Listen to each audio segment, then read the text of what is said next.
आइए अब हम लोग थर्ड वेव ऑफ फेमिनिज्म को समझते हैं। सेकेंड वेव ऑफ फेमिनिज्म में तो वुमेन को राइट्स मिलना शुरू हुआ, एम्प्लॉयमेंट्स का, रिप्रोडक्टिव राइट्स, सोशल राइट्स, ये सब चीज़ का राइट्स मिला सेकेंड वेव में। थर्ड वेव में क्या हुआ कि वुमेन में भी दो कैटेगरी आने लगा। क्या क्या? एक ब्लैक वुमेन आने लगी, एक वाइट वुमेन आने लगा। ये कहाँ से शुरू हुआ? अफ्रीकन वुमेन जो है ये ब्लैक हुआ करती है और अमेरिकन वुमेन जो है ये वाइट हुआ करती है। तो अब मेल जो है ब्लैक फीमेल को उतना वैल्यू ही नहीं देने लगा। जहाँ तक यूज है तो वहाँ वाइट वुमेन का ज़्यादा वैल्यू देने लगा, उसको मतलब कि उसके साथ रहना, उसके साथ भी अपना हर समय बिताना, उसका रिस्पेक्ट करना। और ब्लैक फीमेल का उतना कोई वैल्यू ही नहीं होने लगा। उसको बस एज ए घर में अगर कोई काम करती, हाउस वाइफ है तो घर में रहेगी, उसका कोई वैल्यू ही नहीं होने लगा। तो ये सब चीज़ से वुमेन को इसमें फाइट करना पड़ा और इस चीज़ से आज़ादी मिला थर्ड वेव ऑफ फेमिनिज्म में। दूसरा क्या है? Globalisation technology. तो जैसे जैसे ग्लोबलाइजेशन टेक्नोलॉजी विकसित होने लगा तो फीमेल जो है फीमेल इफेक्टेड होने लगी, ग्लोबलाइजेशन की ओर बढ़ने लगा पूरा वर्ल्ड। फीमेल का उतना रिस्पेक्ट होना ख़त्म हो गया। तो इस चीज़ से थर्ड वेव ऑफ फेमिनिज्म इसमें भी अपना मूवमेंट चलाया और इससे भी इसको छुटकारा मिला। Traditional rules. अब ट्रेडिशनल रूल्स इसमें इम्पॉर्टेंट हो जाता है। क्या है ट्रेडिशनल रूल? अगर कोई मेल घर से बाहर काम करने जा रहा है, ये उसका फैक्ट्री है, या अगर काम करने घर से बाहर मेल जा रहा है तो घर में कौन रह गई बचा हुआ? फीमेल। मतलब ये हस्बैंड अगर बाहर काम करने गया, हस्बैंड, तो घर में कौन रह गया? वाइफ। तो ये हस्बैंड सिर्फ मनी कमाएगा बाहर में और ये वाइफ क्या करेगी? ये वाइफ घर में किचन का वर्क करेगी और साथ में इसका जो चाइल्ड होगा, चाइल्ड को नर्चर करेगी। तो ये इकोनॉमिकली हस्बैंड क्या हो रहा है? मजबूत हो रहा है। और इसको तो कोई इस सब चीज़ का पैसा नहीं मिल रहा है, घर में काम करने का नहीं ना मिल रहा है। तो इस सब चीज़ से इसका मूवमेंट शुरू हुआ। ट्रेडिशनल रूल्स को ख़त्म किया गया थर्ड वेव ऑफ फेमिनिज्म में। और ट्रेडिशनल रूल्स में एक फीमेल अपना मूवमेंट ये पॉइंट को लेकर के कर रही थी कि आप हमको थोप नहीं सकते हैं कि आप किचन का ही काम करो, आप ये हमें नहीं कह सकते हैं तुमको चाइल्ड का ही मतलब नर्चर करना है। मेरा मन है, आई वॉन्ट टू डू, तब हम करेंगे, I want to not do, तब हम नहीं करेंगे। ट्रेडिशनल रूल्स को इसमें ख़त्म किया गया थर्ड वेव ऑफ फेमिनिज्म में। आइए अब हम लोग फोर्थ वेव ऑफ फेमिनिज्म पढ़ते हैं। आइए तो अब समझते हैं fourth wave of feminism. It comes around 2005, 2005 के आसपास फोर्थ वेव ऑफ फेमिनिज्म आया। इसको मूवमेंट भी कहा जा सकता है, फोर्थ मूवमेंट ऑफ फेमिनिज्म। इसमें क्या क्या वुमेन को राइट्स मिला? किस किस चीज़ का? This associated with the use of social media. इसका जो शुरुआत हुआ यूज़ ऑफ सोशल मीडिया से हुआ। क्या हुआ? सबसे पहले सोशल मीडिया में हम ये देखते हैं, कहीं भी रोड पे अगर चलते हैं, कोई भी बैनर या पोस्टर, होर्डिंग ऐसा करके लगा रहता है, होर्डिंग में कोई हीरो है यहाँ, तो ये अगर अपना अंडर गारमेंट्स का प्रचार कर रहा है तो ड्यूरेंट्स जो है सेंट इस अंडर गारमेंट्स का फीमेल को आकर्षित करते हुए दिखाएगा। तो इसमें फीमेल लोग, फेमिनिस्ट लोग क्या बोले? फेमिनिस्ट लोग ये बोले कि वुमेन को इतना गलत पोर्ट्रेट क्यों किया गया? अगर आपको अंडर गारमेंट्स बेचना है तो फीमेल का इसमें क्या रोल है? फीमेल को ड्यूरेंट्स में फीमेल का क्यों उसको आकर्षित का रूप दिया गया है? तो इस चीज़ का मूवमेंट्स, इससे बहुत समाज में गलत धारणाएं वुमेन के प्रति बैठ रहा था, फीमेल के प्रति। तो इस चीज़ को सोशल मीडिया के द्वारा ख़त्म किया गया। अभी भी कोई फिल्म में देखते हैं कि अगर कोई फिल्म को हिट कराना हो तो उस फिल्म का पोस्टर को ऐसा एक एज ए सेक्सिएस्ट बना दिया जाता है, कामुक रूप में बना दिया जाता है कि दर्शक बहुत ज़्यादा वहाँ पहुँचे फिल्म देखने के लिए। तो इस सब चीज़ को फोर्थ वेव ऑफ फेमिनिज्म में ख़त्म किया गया। फिर क्या हुआ, जस्टिस फॉर वुमेन, वुमेन के लिए जस्टिस यहाँ हुआ कि अगर कोई मेल है और कोई वुमेन है तो उसमें क्या है कि मेल अपना कोई पैसा अर्न करता है और फीमेल अगर अर्न नहीं करती है तो उसमें फीमेल को दुख या कुछ भी सा करके वहीं पे रहना है, मेल के साथ ही रहना है। इस सब चीज़ का इस फोर्थ वेव ऑफ फेमिनिज्म में एंड किया गया। और सेक्सुअल हरासमेंट में ये हुआ कि वही बोला जा सकता है कि कोई फिल्म में वुमेन को यूज करके उसका अपना रेटिंग बढ़ा लेना, तो इस सब चीज़ के कारण भी बहुत सारा फीमेल को अपना राइट्स मिला कि नहीं ऐसा आप नहीं कर सकते हैं। फीमेल को क्यों पोर्ट्रेट करना है, अगर करना है तो मेल को पोर्ट्रेट कीजिए। वर्क प्लेस डिस्क्रिमिनेशन, काम अगर दोनों सेम काम कर रहा है तो फिर मेल को ज़्यादा वेजेस मिलेगा, वुमेन को कम मिलेगा। इस चीज़ में भेदभाव में कमी किया गया, ख़त्म किया गया। फिर बॉडी शैमिंग, यहाँ मेन इस फोर्थ वेव ऑफ फेमिनिज्म में आ जाता है बॉडी शैमिंग। अब बॉडी शैमिंग क्या है, बॉडी शैमिंग एक्चुअली ये है ना कि अगर कोई वुमेन देखने में सुंदर है तो उसको बहुत ज़्यादा वैल्यू दिया गया है सोसाइटी में, और कोई वुमेन देखने में उतना सुंदर नहीं है, ख़राब है, तो उसका वैल्यू नहीं है। उसको सिर्फ मतलब अगर उसका वो चाइल्ड को जन्म दे सकती है 40 साल तक वुमेन, तो बस चाइल्ड जब तक जन्म दे रही है तो चाइल्ड का है, और चाइल्ड देना बंद हो गया तो उसका कोई यूज़ नहीं, उसको एकदम भगा दिया जाता है, जैसे मन तैसे छोड़ दिया जाता है। और यही कोई वुमेन देखने में अच्छी है तो उसका रिस्पेक्ट ज़्यादा है समाज में। तो इस चीज़ को फोर्थ वेव ऑफ फेमिनिज्म में बॉडी शैमिंग कहा गया और इस चीज़ को ही ख़त्म किया गया। इस चीज़ के लिए मूवमेंट हुआ फोर्थ वेव ऑफ फेमिनिज्म में। आइए तो अब हम लोग समझते हैं, ये तो वेव्स ऑफ फेमिनिज्म था, टोटल 4 वेव्स था। अब हम लोग टाइप्स ऑफ फेमिनिज्म पढ़ेंगे।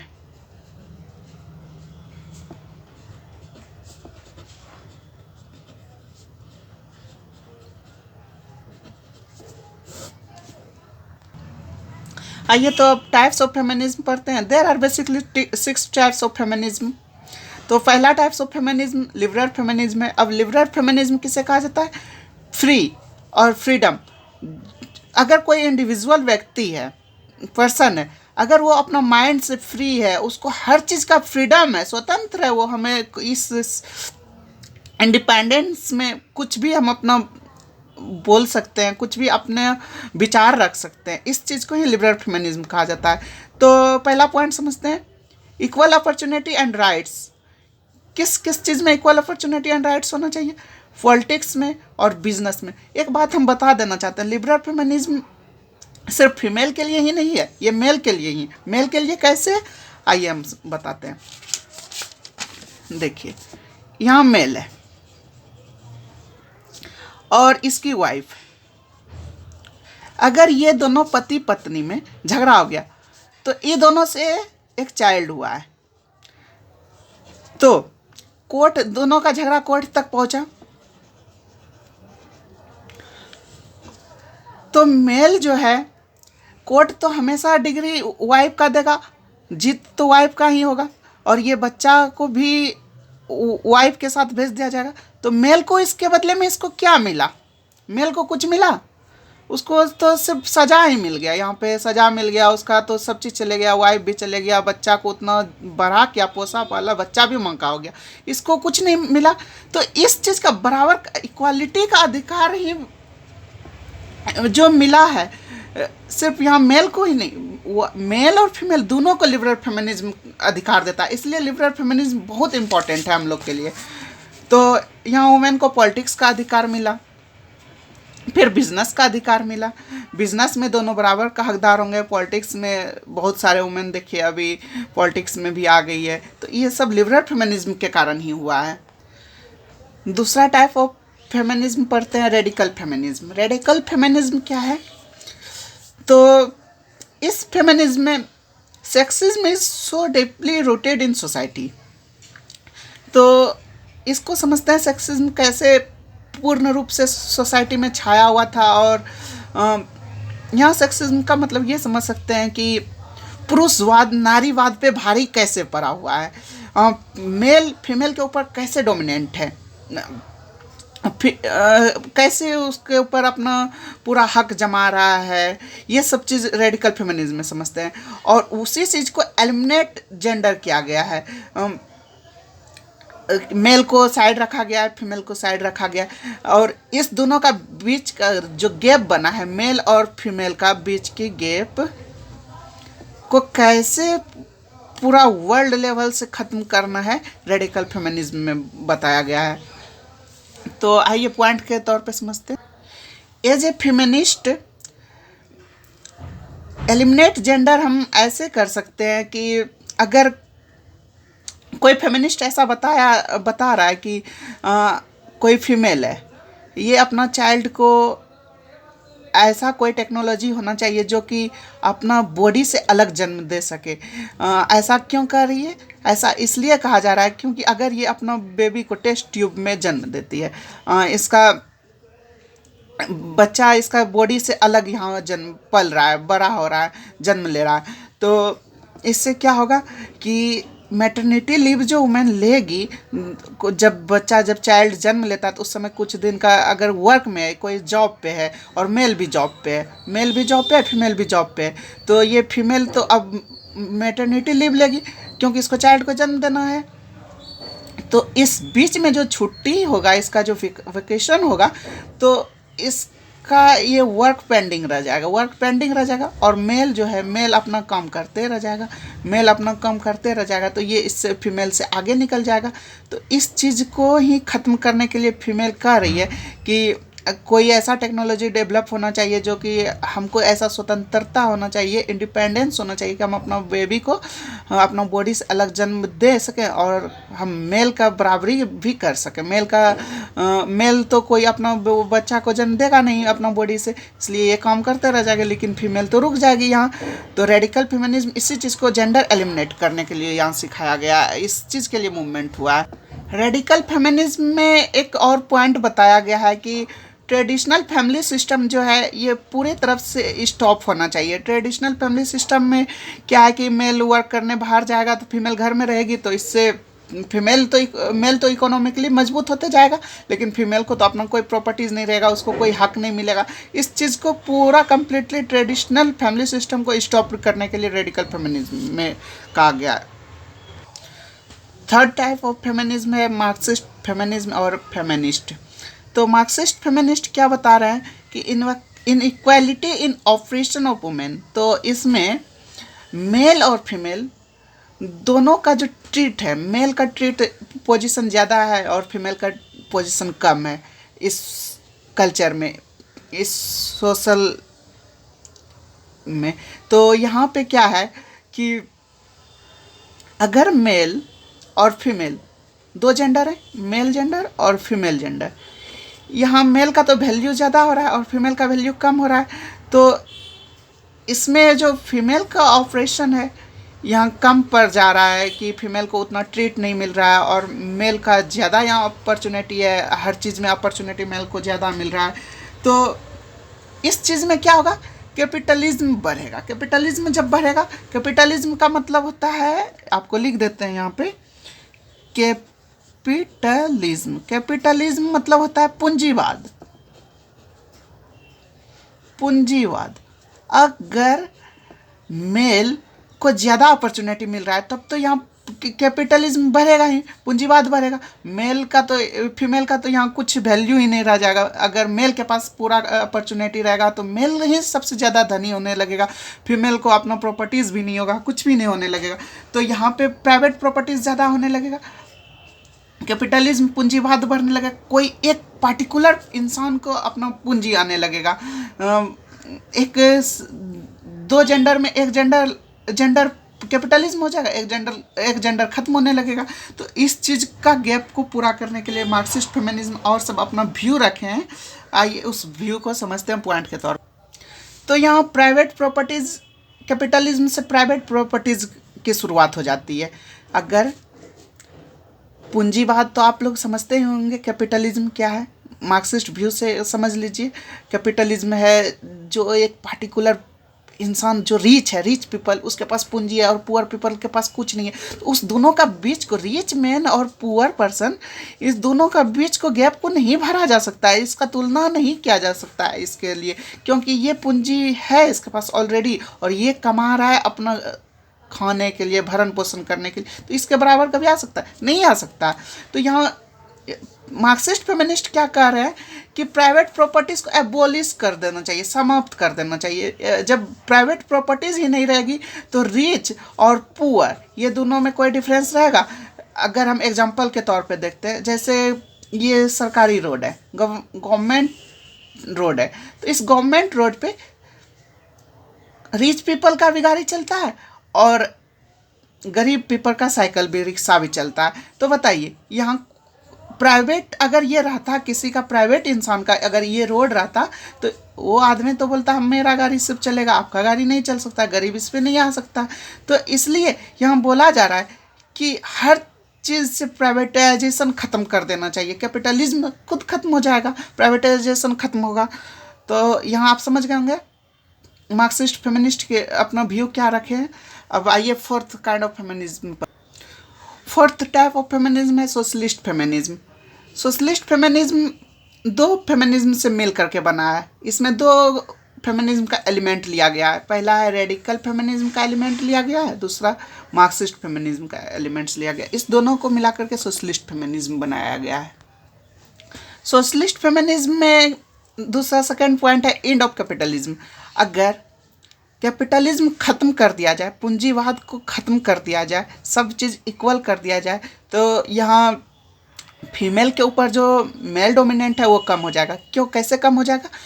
अगर हम अपना हस्बैंड के साथ नहीं रहना चाहते, हम एक फीमेल हैं, हम अपना हस्बैंड के साथ नहीं रहना चाहते हैं, झगड़ा हो गया, ठीक है, डाइवोर्स ले लो, सब चीज़ एक है, पूरा वर्ल्ड में सब चीज़ एक है, एकदम बराबर का अधिकार है, सब खा सकता है, सब उड़ सकता है, सब जहाँ मन वहाँ जा सकता है।